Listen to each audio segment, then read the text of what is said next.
Hello students. Today we will be dealing about Minto Morley reforms. In our previous sessions we have studied about partition of Bengal and the growing national movement in India. And we can see as a result of partition of Bengal, which was done by British with an hidden intent of creating communal divide in India and with a declared intent of administrative convenience. British was partially successful in their attempt to create communal division in India. And as a result of this, we can see communal movements started flourishing in India. In 1906, Muslim League was formed in India with a motive of meeting their ends or achieving their rights to get their things done as a separate entity. And when we see Minto Morley reforms, we need to keep in mind Minto Morley reforms which came into force in 1909 is known in three names.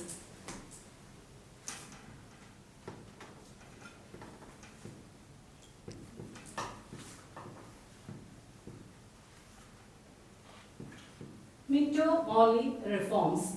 This name comes from the Viceroy of India, Minto, and Morley, the Secretary of the State for India at that time. These two personalities worked behind this particular act with an aim of creating a communal division in India as a hidden agenda and with a declared agenda of expanding administrative process or making it more inclusive to Indians. Okay. Then the second name given to this particular reform is Government of India Act 1909. Minto and Morley, after making the reforms, submitted their draft in the parliament and it was passed in the year 1909. So it is also known as Government of India Act 1909. Yet another name given to this particular act is Indian Council Act 1909, as it made drastic changes in the councils of India both at central level and at provincial level. Now we will see the major clauses of this particular act. One is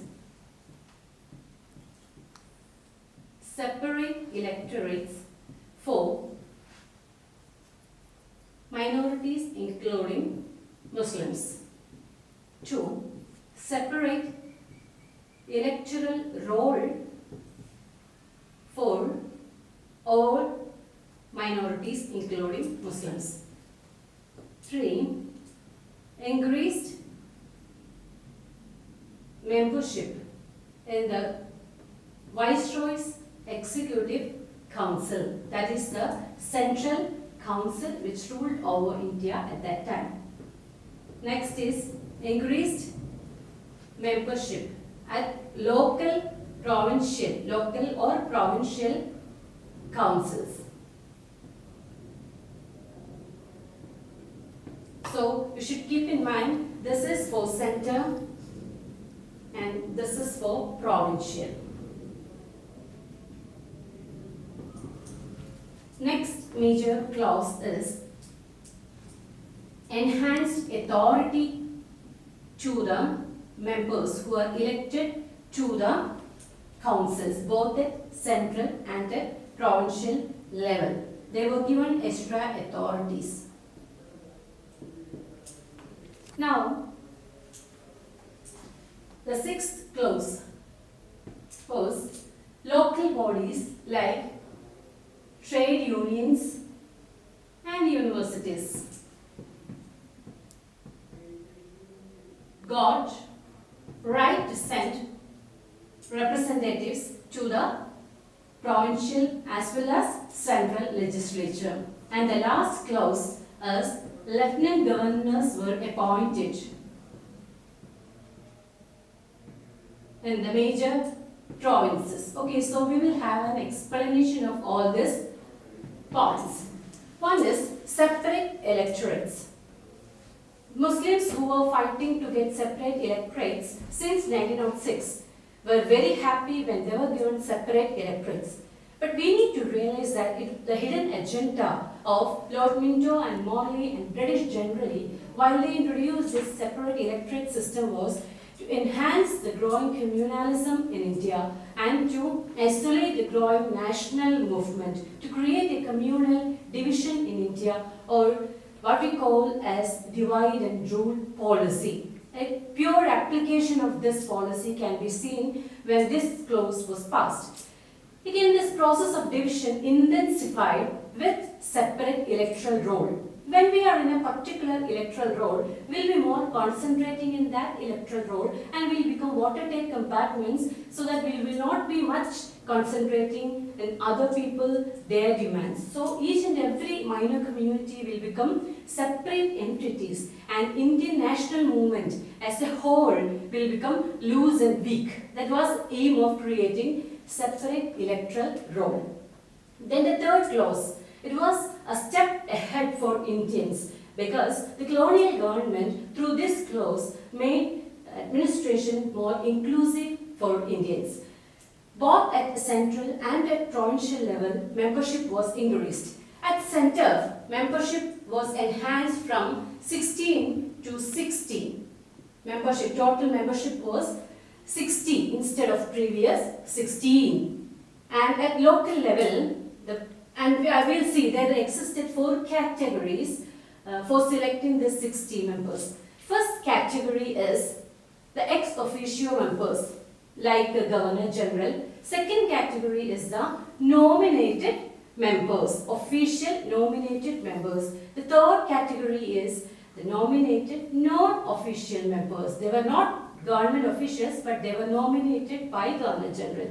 Then the fourth category is the elected category. And in the center, this elected category will be a minority. And coming to the provincial legislatures also, we can see the same pattern was followed, but with a slight difference. Here, elected members will form a majority, unlike that of central province. Okay. Then we will see in the provincial legislatures, there were several provinces in India under colonial government during this period. And the major provinces like Bengal, Bihar, UP, Orissa, Bombay and Madras, they got a maximum of 50 members. So we need to keep in mind that a maximum of 15 members were formed or were appointed, were elected to provinces of Bengal, Bihar, UP, Orissa, Madras and Bombay. And there were 3 minor provinces, Punjab, Burma and Assam. There, the number of members was 30. So I think this particular 4 clauses are clear for you. And we'll move on to the 5th clause.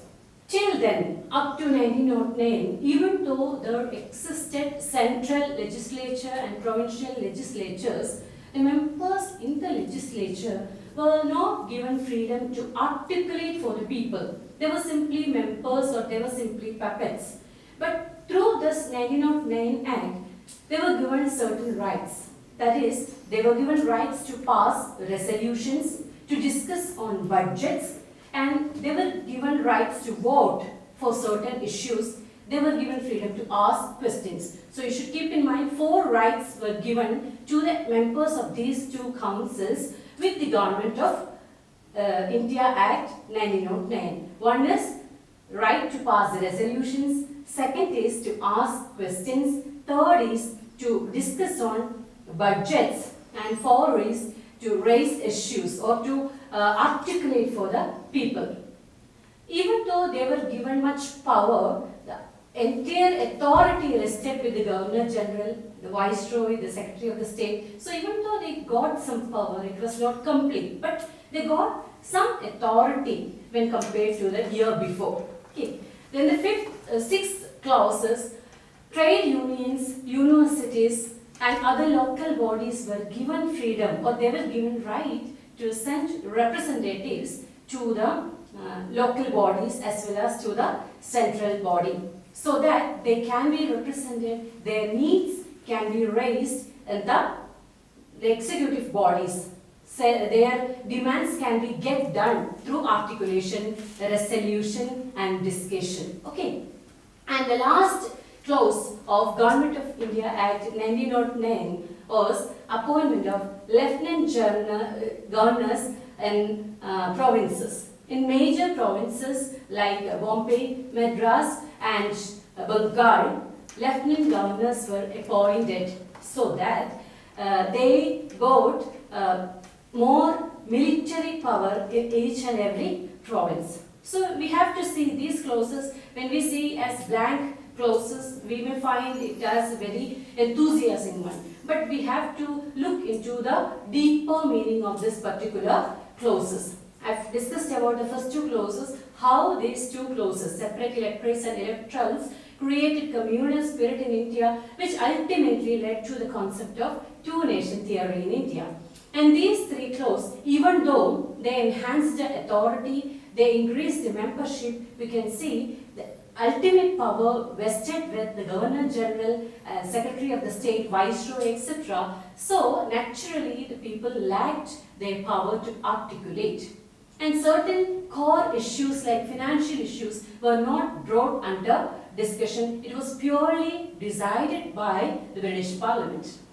Then coming to this particular clause number 6, trade unions and universities. So what we can see, each and every local body can send their representatives. That means the division in the country is getting increased, getting widened and deepened, so that national movement will become weak and tired of this division among the people.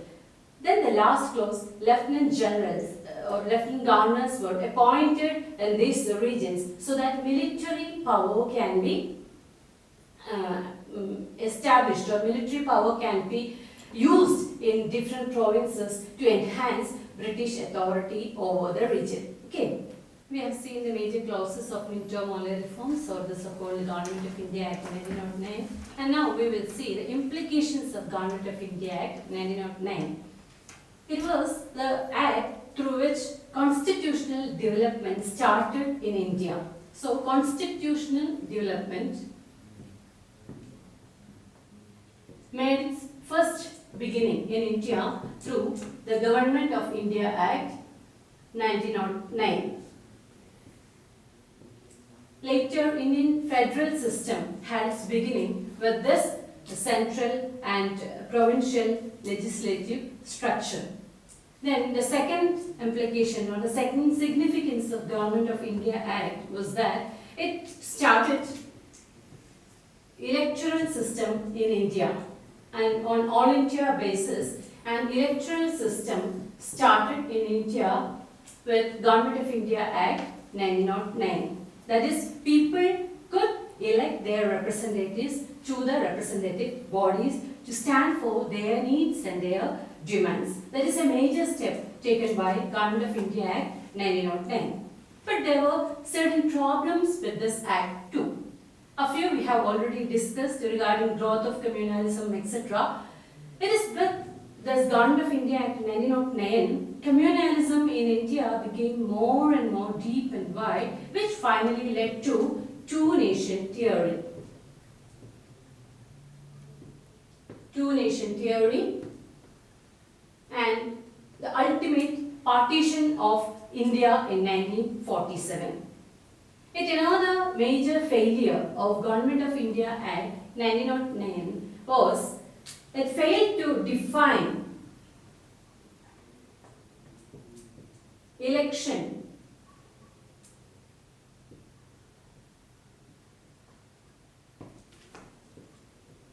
in a proper way.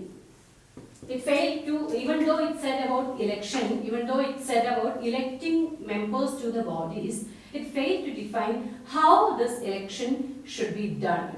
How this election can be done on a very transparent way. It was a failure from the part of the Government of India Act 1909. Further, even though they given right to elect to the people, right was very restricted, or we can say voting right was in effect squeezed. Voting right was squeezed. What do you mean by squeezing? Squeezing is restricting That is, it was not adult franchise, or it was not giving voting right to all.